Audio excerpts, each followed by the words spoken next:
ইসলাম যেটা সঠিক সেটাই করা লাগবে। তাহলে বাংলাদেশের বৃহত্তর যে মানুষ, আপনারা 0.5% লোক এই কাজটা করছেন বা তারও কম হতে পারে, না। আর এতগুলো লোক যা করছে তার সেটা কি ভুল?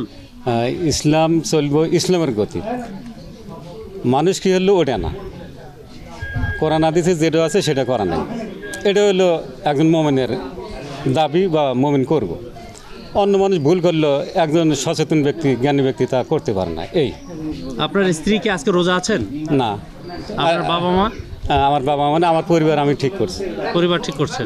আমরা সিএম রাখছিল বুধবার একটা 30টা কালটা পূর্ণ হয়ে গেছে। আমি, আমার ছেলে, আমার স্ত্রী, আমার মা।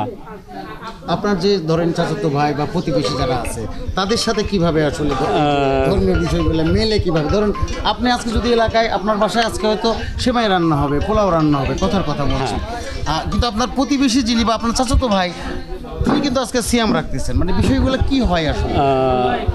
এটা আমরা যেন মানুষ কষ্ট না পায় এই জন্য আজকে সেমাই পোলা খুব একটা জমজমাট না।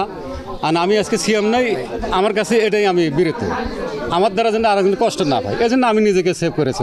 এনারা বাংলাদেশ থেকে যে চাঁদ দেখে সেটা হেলাল নয়, সেটা কমার, অর্থাৎ বয়স্কপ্রাপ্ত চাঁদ, সেটা আর হেলাল থাকে না। হেলাল তো প্রথম মাংজিলে অবস্থানকৃত চাঁদের নাম হেলাল। আমরা বাংলাদেশ থেকে যেটা দেখি, বিশেষ করে চাঁদ দেখা কমিটি যেটা দেখে সেটা কমার। অথচ ইসলামের সমস্ত ইবাদত হবে হেলাল কেন্দ্রিক। সিলভার টিপ কন্ট্যাক্টে তৈরি, নিরাপদ ও নান্দনিক। ক্লিক সুইচ নির্ভরতা জীবন জুড়ে। তাহলে সমস্ত ইবাদত হেলাল কর্তৃক হবে, এমনকি হজও হেলালের তারিখ অনুযায়ী হবে। অথচ আমরা সেখানে কমার দেখে সমস্ত ইবাদত করতেছি বাংলাদেশ, ভারত এবং পাকিস্তানের লোকেরা, এটা অবশ্যই ভুল। অপরদিকে রাসূল সাল্লাল্লাহু এই কমার দেখে কোনো ইবাদত করতে বলেনি।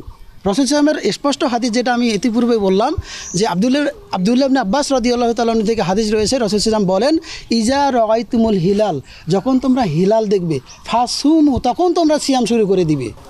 ওয়া ইজা রাআইতুমু, অর্থাৎ যখন তোমরা হিলাল দেখবে, ফাআফতিরু, তখন তোমরা ইফতার করবে, অর্থাৎ সিয়াম ছেড়ে দিবে, অর্থাৎ ঈদ উদযাপন করবে।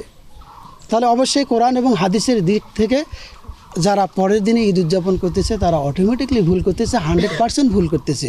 তথাপি আরও বলা যায় যে তাদের কাছে যদি আমরা মেসেজ না পৌঁছাতাম, তাও একটা কথা ছিল ওজোরের, যে না আমাদের কাছে কেউ এই বিষয়ে দাওয়াত দেয়নি, সেটা একটা ওজোর হিসেবে গণ্য হতো। আরও উপরন্তু আরও বলা যায় যে ওআইসি নামক একটা সংস্থা মুসলিমদের, তারাও ফতোয়া প্রদান করেছিল যে একই দিনে, অর্থাৎ চন্দ্র ক্যালেন্ডার অনুযায়ী ঈদ এবং সিয়াম সহ সমগ্র শরীয়তের ইবাদতগুলো উদযাপন করতে হবে। তারা ওআইসিরও ফতোয়া মানে না।